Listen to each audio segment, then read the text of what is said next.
Good morning. I'm Maury Obstfeld, the C. Fred Bergston Senior Fellow at Peterson, and it's my pleasure to welcome you to this seminar on monetary policy in Latin America. In the 1970s through the 1990s, many countries in Latin America experienced financial crises and high, even hyperinflation. But by the present millennium, many had tamed inflation and established the institutional foundations for its control. As a result, when inflation again reared its head in Latin America in 2021, many central banks there, in common with other well-managed emerging market central banks, lifted interest rates early and aggressively, positioning them better to weather the tardier responses of advanced country central banks later on. But Latin America is not homogeneous.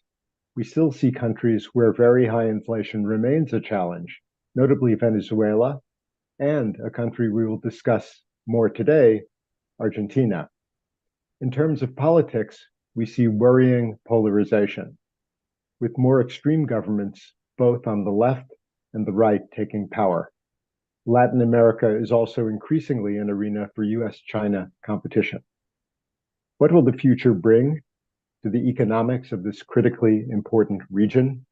We're fortunate today to have three eminent economists who are also experts on Latin America. Let me introduce them in the order in which they will speak. Alejandro Werner is a non-resident senior fellow at Peterson since September 2021. He is the founding director of the Georgetown Americas Institute, and he was formerly the chief of the Western Hemisphere Department at the IMF, where I had the honor of working closely with him. Monica DeBole, a senior fellow at Peterson since January 2017, is former director for Latin American Studies and Emerging Markets at the School of Advanced International Studies at Johns Hopkins.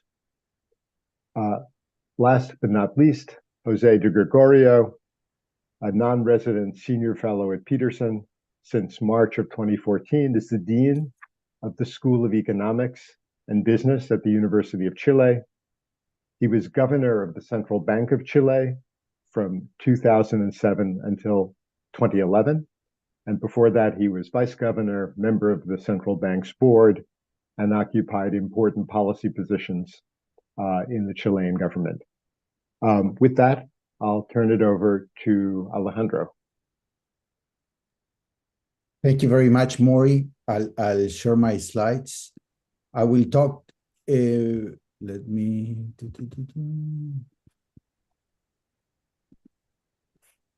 I will quickly go over, inflation developments in Latin America in the last 2 years, comment on monetary policy, focus on the current easing part of the cycle, and then make a couple of comments on Mexico and Argentina. So first, as you can see on slide 1, inflation in Latin America kind of followed the same path as we saw in the US, with a little bit of a multiplier effect due to the effects coming from exchange rates, from the larger weight on foodstuff and other items, and also, I think, from the memory of high inflation that maybe generates some additional pass-through from present inflation to wages and other set of prices in Latin American economies. As you can see, inflation in Brazil started increasing before inflation in the US started its upward trend, both headline and core, and that is why we will see the Brazilian Central Bank was the first one to tighten monetary policy in early 2021. So if we go to the next, let me go to the next slide, and we see how inflation expectations have behaved in Latin America. We can see on the first one, 12-month inflation expectations following the path observe inflation. But on the other hand, when we look at medium-term inflation expectations on the right-hand side, and this is a little bit of a heterogeneous chart because some central banks present 3-year ahead inflation expectation, like in the case of Chile, and other central banks just present 2-year ahead inflation expectations. We see a relatively, I would say, well-anchored for Latin America medium-term inflation expectations process, especially in the case of Chile. 3 years ahead inflation expectations have been flat at the inflation target of 3%. In the case of Mexico, that's the yellow line, it was a bit of a hump. And the problem in Mexico is that inflation expectations have never been anchored at 3%. That is the middle of the inflation target range, but they have been anchored at around 3.5%, and that's where inflation have come back to.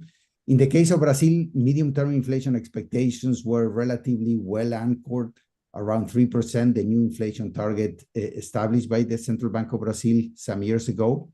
However, I mean, when talk about changing this objective started, that's when the medium-term inflation expectations jumped around 4, and now they're coming back slightly towards the range. And I would say Colombia is the country in which inflation has increased the most. It has not come back solidly as in the other countries, and therefore medium-term inflation expectations still have like a 75 basis points deviation from the target. When we look at monetary policy, as I said before, you can see how Brazil, that is the solid blue line on your left side chart, started moving first, given that inflation was the first country to see signs of an inflation increase at the beginning that were not related to the world increase in inflation. But we had kind of two processes, a domestic-led increase in inflation first, and then just the global inflationary burst. And then the rest of the Latin American countries kind of follow Brazil in increasing interest rates, and increasing interest rates in Latin America was earlier than in the advanced economies and stronger than in the advanced economies, leading real rates to a range between 4% in Peru all the way up to 10% at some point in the case of Brazil, and around 8% in the rest of the countries. Starting in the second half of last year, Chile started its easing cycle as inflation started to turn around, followed by Brazil, then followed by Peru, and lately, at the end of last year, by Colombia, with a small reduction of 25 basis points. As you can see on the right-hand side, in real rates started its gradual descent, except for the cases of Mexico and Colombia. In the case of Mexico, interest rates have not come down. In the case of Colombia, there has been a slight downward move of 25 basis points, but significantly smaller than the descent in short-term inflation expectations. And therefore, even though inflation is coming down, real rates continue to be at an increasing trend. If we estimate some tailored rules for Latin American countries, we also see important gaps between current rates and estimated rates, kind of signaling that there is important space for interest rate reductions around Latin America in 2024. Focusing on Mexico, I mean, the Mexican Central Bank has been kind of stubborn in following this trend seen in the rest of the central banks in Latin America. You can see how headline inflation has been coming down, core inflation has been coming down. The important component, supposedly the one that it's more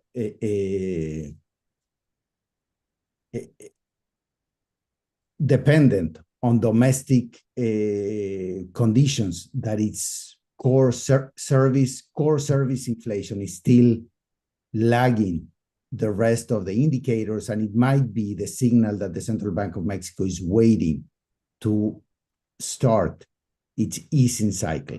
However, I mean, if this easing cycle is a little bit delayed, and given that Mexico is having elections in June of 2024, we might see the Bank of Mexico, I mean, basically staying at the current level of rates for the rest of 2024 and start the easing cycle after the elections. I would guess that the Central Bank of Mexico would not want to risk exchange rate and market volatility because of communication mistakes, misinterpretation by the markets before the election. So if we don't see a strong signal coming from services core inflation early in the year, we might stay at the current high level of rates for the first half of the year and have a much faster descent on rates in the second half of 2024.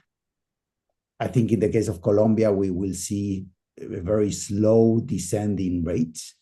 And I would venture to say that in Chile, Brazil, and Peru, we will see a much more dependent monetary policy setting that would actually allow for sharp drops in rates, as you can see in this chart.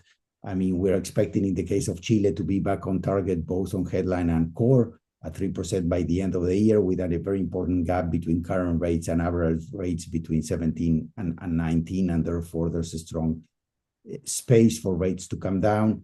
Not such large space, but important space in the case of Brazil, and also in the case of Peru, as inflation coming back to 2.7 and 2.6 by the end of this year. There's space for significant rate cuts from 6.75, somewhere between 3 and 4 by the end of this year. Then to close, some comments on Argentina stabilization. The new government of Argentina came into power a month ago. They moved extremely fast at announcing their targets to correct their macroeconomic imbalances. They announced a 5% of GDP budget adjustment. They are in the process of significantly normalizing key relative prices, the exchange rate with a devaluation of more than 100%, and key prices in the economy that were frozen by the previous government have been liberalized, generating an expected burst in inflation that might reach 30% monthly rate in December. These macroeconomic measures were followed by a significant and multiple initiatives to deregulate the economy. And what I'm expecting is that in the next few weeks, maybe a month, a second stage of the stabilization strategy will be announced. A significant budget adjustment together with a monetary policy tightening will not be enough to stabilize inflation from 30% to anywhere below two-digit monthly levels in the second half of the year if we don't see, let's say, incomes policies, a new monetary policy instrument that's going to be the official exchange rate, crawling at a rate that it's more sensible than 2%. And therefore, I'm expecting the second stage to be unveiled soon. There's some important probability that this will be successful, but if not, we will see escalating inflation and maybe the possibility of dollarization coming back to the table in Argentina in the second half of this year. With that, I will finish my presentation. Thank you all for coming, and thanks, Maury, for the very kind introduction. Thanks for that, Alejandro. I should have mentioned before that Alejandro's remarks update in part a policy brief on the monetary easing cycle in Latin America that Peterson published in November. So, if you want more detail, you can go look at that. It's highly recommended. Let me turn to Monica. Thank you, Maury, and thank you, Alejandro. I will go ahead and share my slides.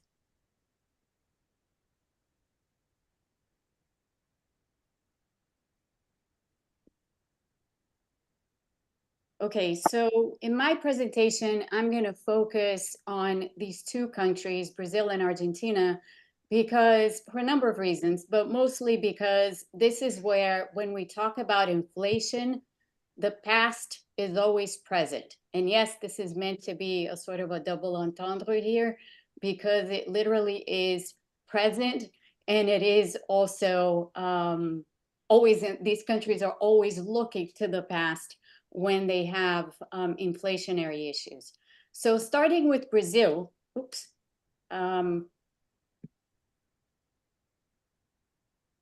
Okay, I don't know what's going on here.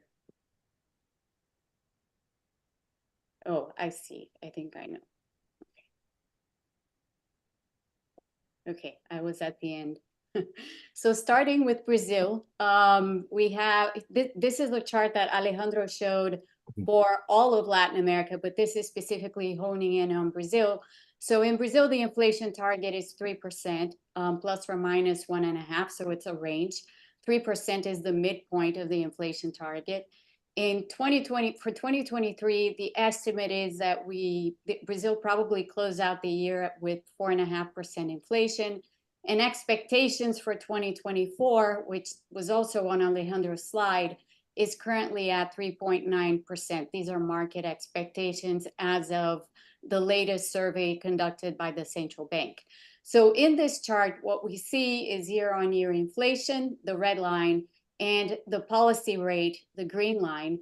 And as Alejandro was showing in his remarks, but which I want to highlight here, first of all, during the pandemic, we saw a very drastic reduction in interest rates in Brazil. They were actually taken to unprecedented levels by the central bank, to 2%.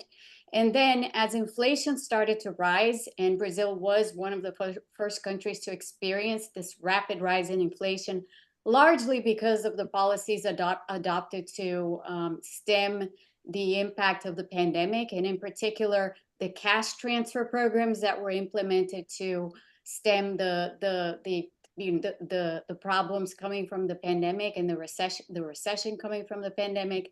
Inflation kicked in, and it rose very fast. It rose very fast, as you can see in the chart. And the central bank reacted pretty fast, but it not only reacted very fast and very rapidly, but it also did that with extreme intensity. So as you can see, interest rates were raised from 2% to 14% within about a year and a half. And then they remained at 14% for a while. And this is where the past comes in. And this is one of the points I want to make with respect to this chart, because when we look at the policy rate versus the inflation rate, we can see this massive gap that opened between the two, meaning that if we're looking at a definition of the real interest rate that involves current inflation rather than expected inflation, then current real interest rates in Brazil for quite some time have remained extremely high. And you can see that they're still pretty high when you look at the difference between where the green line is and where the red line is. This is in large part a result of Brazil's past. So Brazil does have this traumatic inflationary history, which always informs the way by which the central bank acts whenever there is an inflationary issue, such as the one that we saw after the pandemic. A very intense inflationary burst will always lead the central bank to raise rates perhaps more than people might find warranted, but that happens precisely because of Brazil's inflationary history. So that history is captured here in this chart. On the vertical axis, this is inflation per month. So these are the hyperinflationary years in Brazil. And you can see highlighted here all the stabilization plans that Brazil had up until the Real plan, which was the final inflation stabilization plan that finally brought inflation down to the single digits, where inflation has remained ever since. Single digits on an annual basis, and less than single digits on a monthly basis. But before that, we had this series of stabilization plans, all of which failed. And it's important to know two things about them. First of all, the first stabilization plan that we had in the mid-'80s, which coincided with the stabilization plan, inflation stabilization plan that Argentina had at the same time, that plan was put in place when inflation was at a level of about 10% per month, rising to 20% when the plan was put in place. So, we don't really need to have inflation rates as high as 50% a month to call them hyperinflations. They can be hyperinflations at lower monthly levels as long as they're perceived as self-sustaining. And so the inflation rate here was perceived as self-sustaining.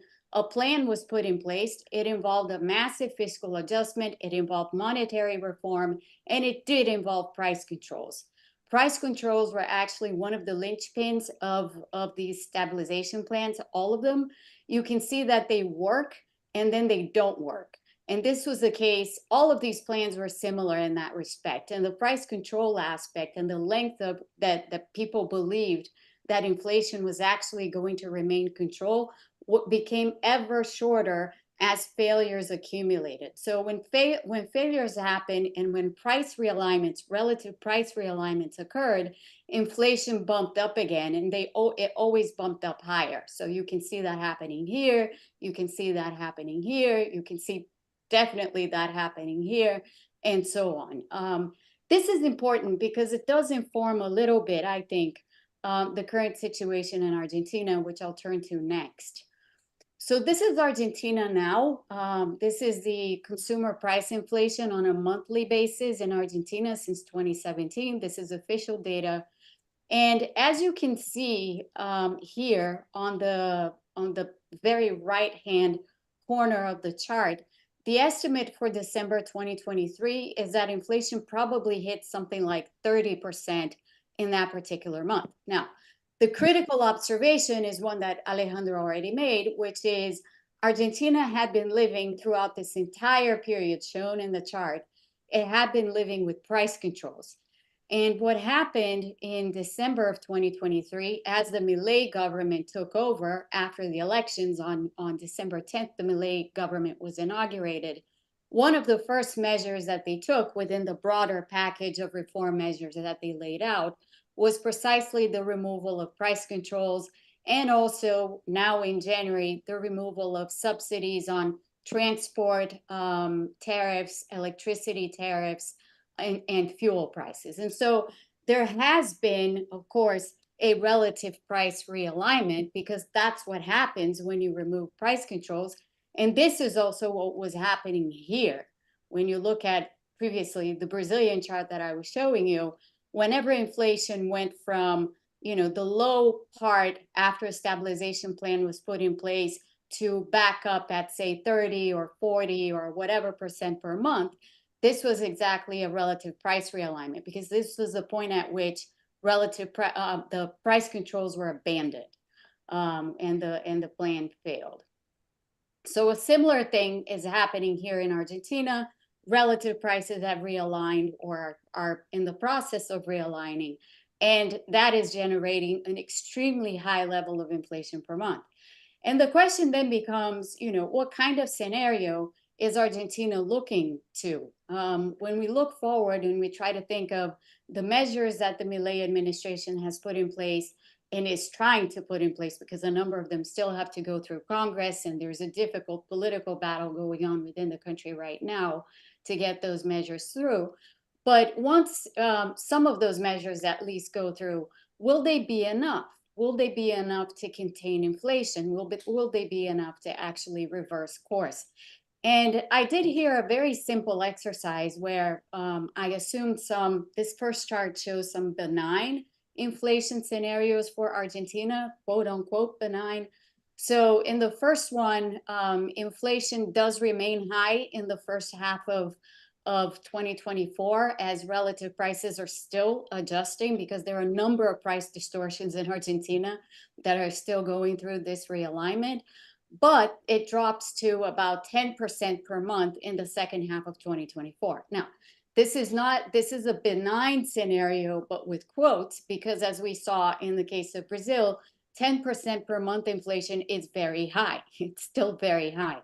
So in that scenario, inflation would likely, annual inflation that is, would likely double in 2024 compared to 2023. So right now, the estimate for 2023 is that inflation possibly closed out the year at 220%.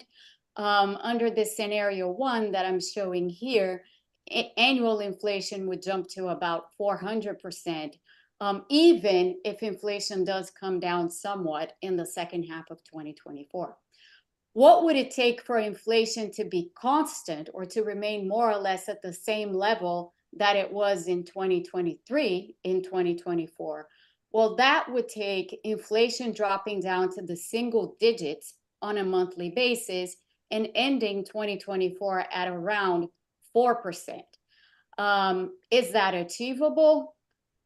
It could be, but it's a tall order. So, and we can have a discussion about that later, but that's scenario two depicted here. So under scenario two, you still have inflation at a pretty high level in the first half, but it does gradually come down. And then in the second half, it is coming down very fast on a monthly basis to end the year at 4%.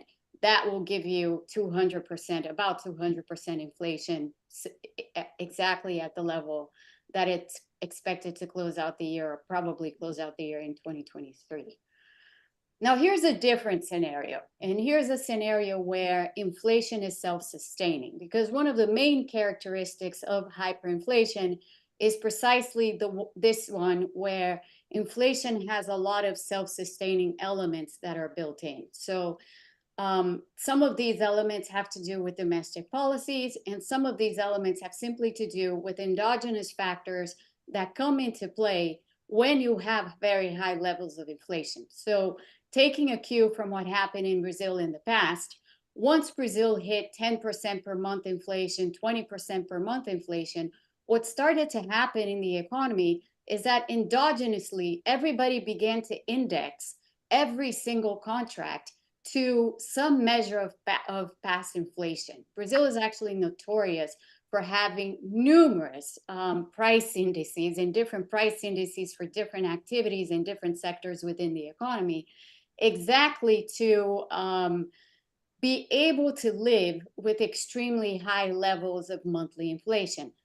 That kind of indexation that refers back to past inflation to keep things going, it self-sustains inflation, and it can be a situation where then further inflation is built upon that, which is why oftentimes hyperinflations are spiraling situations. They're highly nonlinear, and they just spiral off into the ether. So here's an example of a self-sustaining kind of, very simple, self-sustaining kind of scenario that could happen in Argentina. And it's a scenario where inflation doesn't come down. It's the simplest kind of self-sustaining scenario that you can build. So in this one, inflation simply doesn't come down. It stays at the average of 30% a month, because once you've hit that kind of very high level of monthly inflation, indexing automatically sets in. Argentina does have a level of indexing already, so just to keep that in mind, but that could easily take off. So I'll end here as with this slide and leaving it open for further discussion. So thank you very much. Hey, Monica, thanks especially for reminding us about the historical context, which is ever present. Jose. Thank you very much. Thank you for inviting me. I will just share my screen. It is great. It is great to be here. It is great to be with all of you online. That is, at least it's online. And thanks for this discussion. I think that I will, many of the things that have been said is part of what I thought to say. So I would just go through highlighting some other issues. First of all, and for the audience and for everybody, it's just always good to remember that Latin America is a region that has had always extremely high inflation. So Latin America defeated inflation. We have the history with the median inflation at the left side of the left panel. And on the right panel, you have the decade inflation for some countries. The only country, of the main Latin American countries that had inflation of 1 digit in the decade of the 90s, in the last part of the 20th century, was Chile. It was 9.5. So, and the decline, persistent inflation came this century. So has been a long story. After that decline, there is a lot of discussion how inflation came down, the reasons. There was a global disinflation process. But at the same time, most countries in the region started adopting independent central banks and a inflation target monetary strategy that have allowed, not just in the recent crisis, COVID, but since the global financial crisis, to follow a aggressive monetary policy. So here we have what happened in the global financial crisis. Countries were increasing at the left panel, increasing rates because we had the commodity cycle. But then it came the global financial crisis, and there was a massive and very sound monetary policy, the reduction in monetary policy rates, and then there came inflation, and they start normalizing. So this was, I would say, the first experience. I wrote this in a book at the Peterson, how Latin America weathered the global financial crisis. This is not just a Latin America; it's also most emerging market. And then we have at the right hand side what's happened during COVID. During COVID, there was also very aggressive interest rate cuts. It was a huge crisis. There was no financial crisis. There was recession, obviously, in all countries, but they were able to do through monetary policy and mitigate the cost of the COVID crisis. It is important, just one point to say, it's the only crisis in which I have found recession. It's reasonable, but it's in which credit didn't decline. During the COVID crisis, credit expanded in most emerging markets because of the actions of the government, because the COVID crisis was a debt crisis with which was a need for indebtedness. And then it came the inflation. So here we have in the left panel inflation.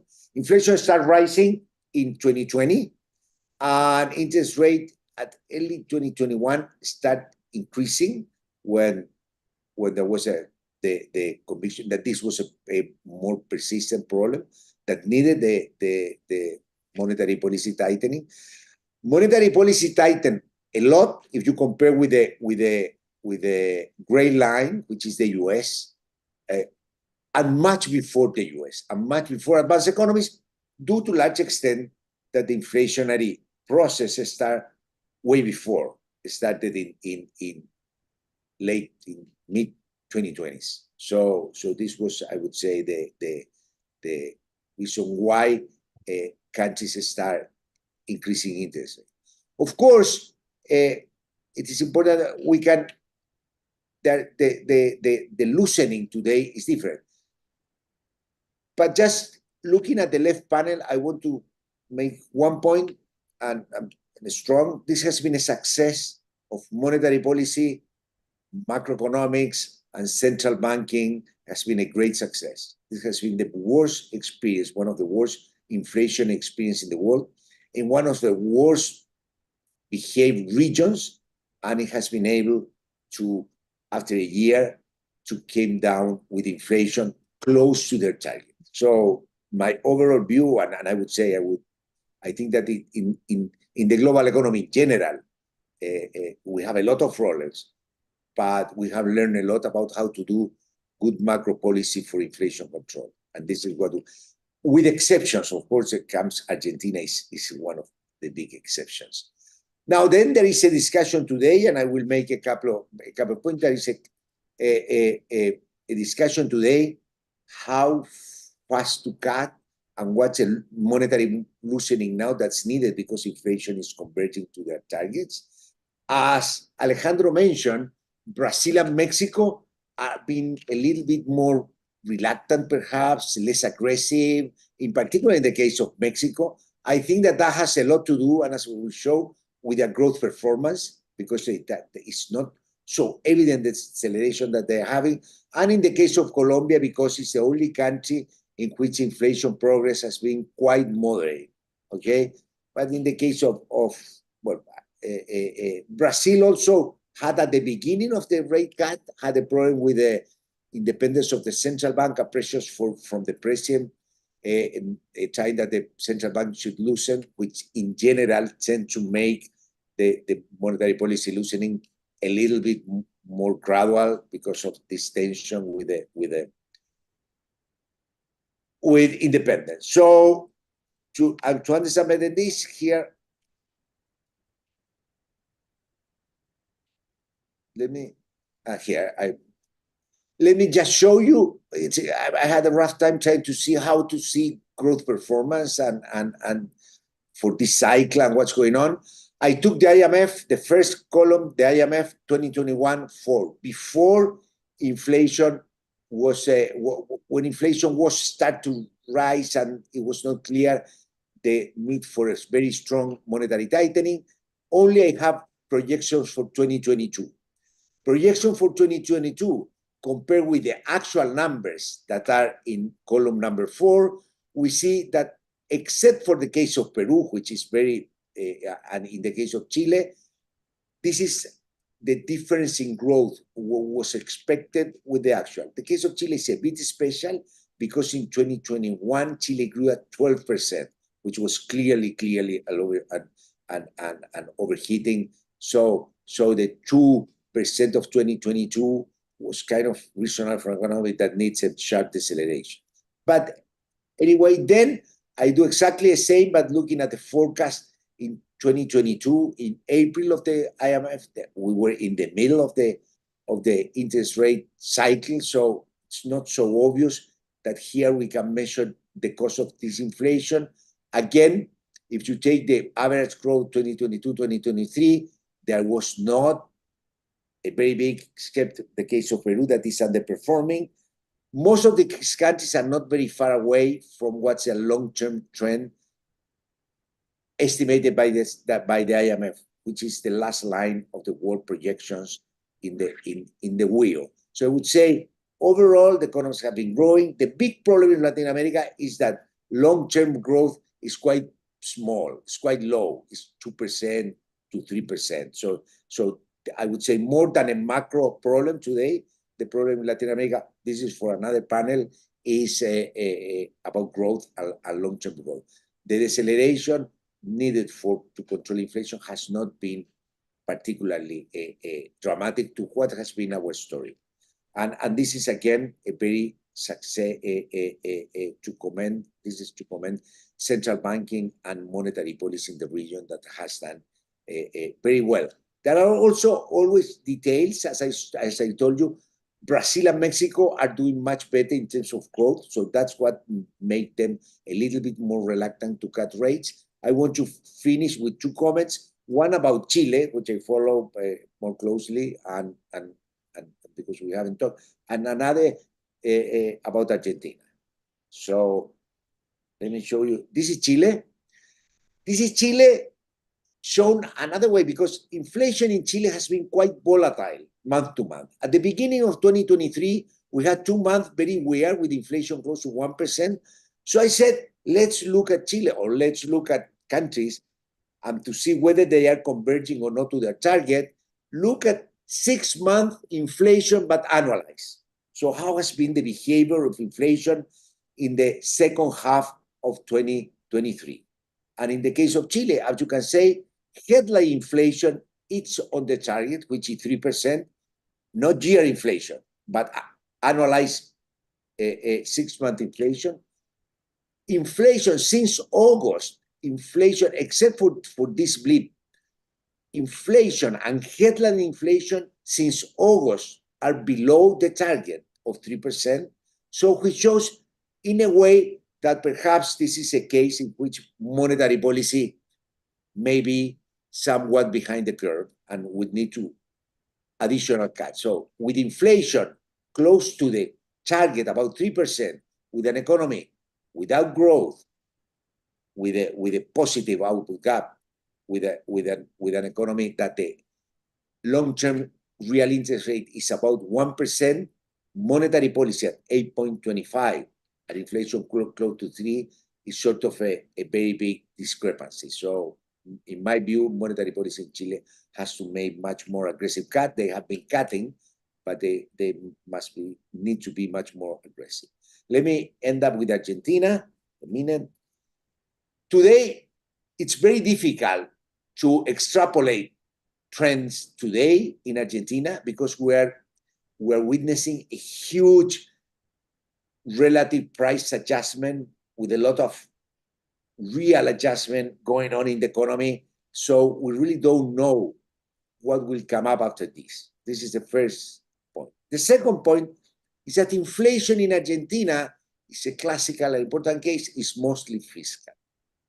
Previous failure, as the failure of Macri government, that there was a lot of faith for them to cut inflation, and of course Alejandro and Maurice were at the farm by that time, was due to lack of fiscal adjustment. There was no fiscal adjustment. There was a need for the central bank to print money to finance the government.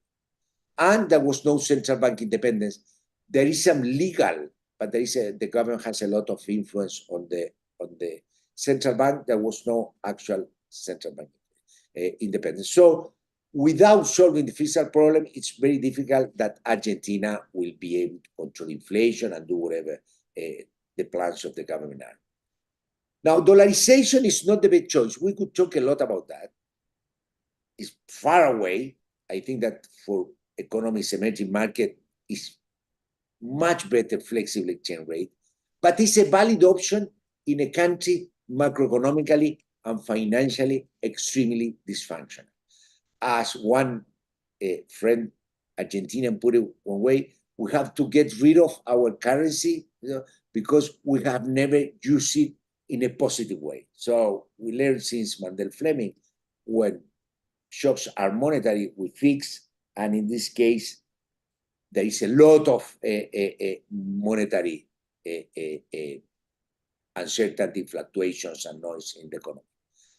But being not a very valid, I think that not very far away from the first best, I think that Argentina, what should be the natural way to go is that if they are able to control inflation and to have a fiscal adjustment, so this is a moment in which inflation is low, they have fiscal, and there are two options to consolidate low inflation because they even with convertibility, were not able to do it. So that was the last time of some stability in Argentina. So what's our option in that case would be that inflation control, the fiscal adjustment relatively well done. In that case, one option is to say we get rid of our currency, we go for the dollar, and we pay the cost of not having the exchange rate mechanism. The other way is to go for a flexible exchange rate with a full independent central bank, a really full credible central bank, not allowing the central bank any form of monetary finance, which in a way is what Chile had until recently because there was a need. And the Constitution granted very strong independence to the central bank, control over exchange rate policy, a mandate on inflation, and a full prohibition of lending directly or indirectly to the government. So the central bank couldn't even accept treasuries as part of their collateral for monetary operation. We have to change that because it creates some problems. So the central bank can do more, has more flexibility to do open market operations, but going very strong way, I think that would be a much better route for Argentina. Thank you very much. Okay, we have a very few minutes for some discussion among the panelists before moving to the general Q&A. So let me just pose a question of mine, and then maybe the panelists can respond in order. I am struck looking at Latin America by the extent to which central banks have established independence from the government and whatever else is going on in the economy, just the sort of remarkable ability to do their jobs regardless of what is going on elsewhere in terms of political turmoil. You know, I look at Peru, where events have been quite dramatic, and you know, the same conservative central banker Julio Velarde, who has been consistently reappointed since 2006. So that seems a very big element in the success of central banking there, which Jose talked about. And it seems also that the challenge that Argentina would have to rise through if it is going to be able to keep its currency and move to some sort of inflation targeting regime with stable inflation. So I wonder if the panelists have some reactions or some comments on that development. Alejandro, why don't we start with you? Thanks, Maury. I think, I mean, your observation is right on point in the sense that we have seen a highly politically polarized region, both extremists on the right and on the left. And even within these, let's say, political dysfunctionality, central banks have been pretty independent. We haven't seen López Obrador in Mexico meddle with the central bank that much. We haven't seen, as you mentioned, Peru. The stability in central bank governance has been impressive. And I think the success of this model that Jose talked about, of inflation targeted independent central bank and flexible exchange rates, has been accepted and has an implicit, very high acceptance rate by the population. So I think politicians have not focused on that significantly, and has allowed the central banks to act extremely well, as you said. I think in the case of Argentina, the legacy of populism, in which the public sector expenditures have been doubled, given the funding they got first from the commodity boom, and after that through inflation, etc., is making the fiscal adjustment something that politically is much more costly than maybe what it was the adjustment in Mexico in '94, in Brazil, and maybe in Chile in the '90s. So Argentina is much more of a macroeconomic failed state than the other Latin American economies. Thank you. Let me just remind viewers that you can use the Q&A function in Zoom to submit your questions, and we'll be turning to the audience questions in about 5 minutes. But let me turn to Monica next. You are Monica, muted. you're muted. So I think the past is always present story that I wanted to sort of highlight in the cases of Brazil and Argentina, and which is general to the region, as Jose was pointing out, is at the heart of explaining why central banks across the board have stuck with a model of inflation targeting and independence of the central bank, or autonomy of monetary policy, no matter what, because no one wants to return to that history. And that history is still very traumatic, especially in particular cases. The case of Brazil is one, but there are others. Argentina is a little different, because if one looks back at that history that I was showing, the 1980s in particular, Brazil and Argentina look very alike in the 1980s. So both countries had a series of failed stabilizations, and they never managed to actually deal with their hyperinflations. Inflation always came back much, much higher than before, and it just seemed like an intractable problem. Until you get to about, in the case of Argentina, the late 80s and the early 90s, and in the case of Brazil, the mid 90s. Now, the way by which these two countries solved their problems in these different time periods were very different, and I think sets the tone to a large extent to explain why Argentina is in such a different position with respect to where it is on inflation and in central banking matters compared to other countries. Much more than the populism story, which I agree with Alejandro, but populism is ever present in the region, and it exists across the board, no matter where you look. Yes, it's been worse in Argentina in some respects, but it's been pretty bad in other places too. And yet you've been able to have, a fairly controlled inflation and well-acting central banks. Argentina in the early 90s did the way by which they resolved, quote unquote, their hyperinflationary problem was to adopt a currency board. So they did the convertibility plan. and they adopted a currency board which lasted for about 10 years. It actually began to go wrong way before the 10 years were up and the financial crisis of 2001 kicked in. But nonetheless, it was tying themselves, putting themselves in the straitjacket in the way that they did with the currency board regime and with the strict adherence to the parity set by the currency board regime, was a way by which they circumvented the inflationary problem and brought inflation down, as opposed to doing a complete reform of macroeconomic policies in general, which is what Brazil and other countries did. So what Brazil did in '94, what Mexico did, what other countries in the region did, was basically say, look, we can't continue with fiscal policy in the way that it's done, and we can't continue with monetary policy in the way that it's done. We have to completely reform both. So they went the way of reforming macroeconomic policies in general, but more than that, they went the way of reforming the way by which the political system looked at macroeconomic policies as well. This was achievable in some countries in a very strict time window. So in the case of Brazil, that time window was 1994 and 1995, with the implementation of the Real Plan, which this year is going to, is 2024, it's the 30th anniversary of the Real Plan in Brazil, which is an important date always for Brazilians. But that plan in particular was a very comprehensive plan. It wasn't just, let's adjust the fiscal and let's do some measures here or there. It was really a plan that sort of reformed everything across the board.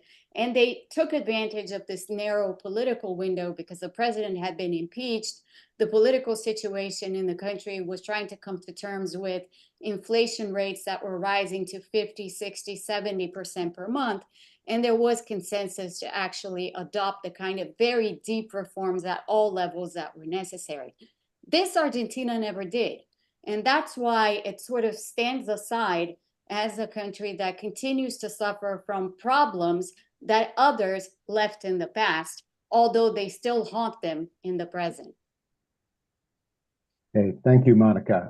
Let me again remind viewers that you can submit questions through the Q&A function, and also to please include your name and affiliation with those questions. And with that, I'll move on to Jose. Yeah, I think that despite polarization, despite having governments of very leftist government, very right-wing governments, they never threatened the central bank. I think that is because of it's not politically profitable to do it, because central bank have done a tremendous job. As I try to show, and everyone knows, Latin America was decades of high inflation. It was not just 10 years on, was decades. All post-war was very high inflation, 2 digits.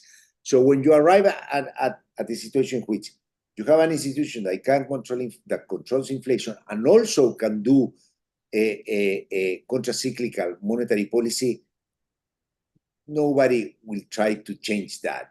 And even, for example, in the case of Chile, one way for the president to show his commitment to fiscal responsibility and to macroeconomic responsibility in general was to appoint as finance minister the governor of the central bank, ask the governor of the central bank to resign and to move to the government, and then became, the succession as it was. So it's quite, central bankers and central banks have a lot of prestige in most of the region, and they have independent, the case of Velarde in Peru, in other countries with more rotation, the institution has a lot of prestige, so there is no point.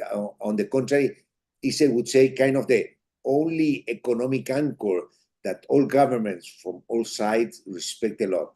The joint discussions, on timing of monetary policy and things like that, I think that is a quite successful what has gone on in the region with central banks, and that's why they are quite strong, independent institutions. Okay, thank you. Let's move to some audience questions. I have one from Stefan Kautz. Can fiscal expansions in Brazil and Chile hinder the central bank's task to control inflation this year and the next ones?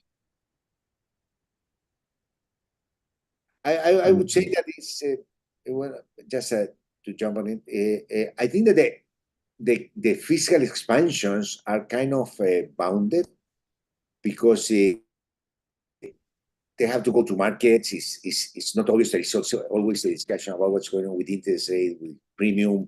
In the case of Chile, we have a fiscal target, so there is a commitment. I would say what really the decrease, I would say, or the scope for the stabilizing expansions are quite limited, and they have to be with it. The case of Brazil has some other problems. Also, it has a very high debt. It cannot run a too large fiscal deficit, especially with interest rate, foreign interest rate higher. I don't know, Alejandro, Monica. Just to say something on Brazil. So Brazil does have a fiscal framework that was put in place last year during the first year of the Lula administration. So it replaced the previous fiscal framework, which wasn't working. And according to the fiscal framework that's in place now, at least what's envisaged for 2024 is no fiscal expansion. The tall order probably won't happen.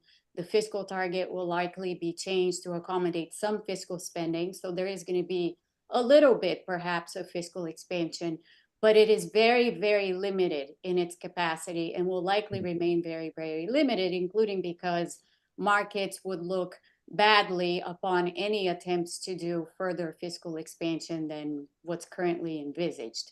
So my 2 cents on this is that no, it won't hamper monetary policy, at least not in the way things seem to be going.